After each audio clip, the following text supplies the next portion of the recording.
Alors, vous visiez un bonheur parfait, mais vous n'arrêtiez pas de penser à la mère biologique de votre fille, pour laquelle donc vous aviez aussi éprouvé un coup de foudre. Oui, ça c'est quelque chose que je n'avais pas du tout prévu. C'est une justement parmi les milliers de questions que je m'étais posées. Celle-ci, je me l'étais pas posée.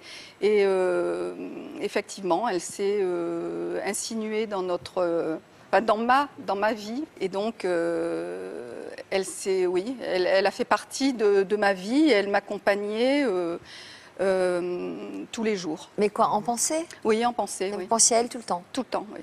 Vous avez cherché à la contacter? Comme j'imaginais que ma fille me demanderait un jour à la connaître, qu'elle venait d'un pays étranger, j'avais essayé de prendre contact avec elle, enfin, ou de savoir si elle était toujours dans la ville où ma fille était née. Et on m'a appris qu'elle avait déménagé en Russie. Vous lui aviez parlé à votre fille de ses origines, de son histoire? Oui, oui, elle a toujours su qu'elle était adoptée. Et elle posait des questions très naturellement, puisque moi, je n'avais aucune réticence à lui répondre et qu'elle voyait très bien que ça ne me posait Il aucun paraît qu'il vous est problème. arrivé d'être très ému en lui en parlant.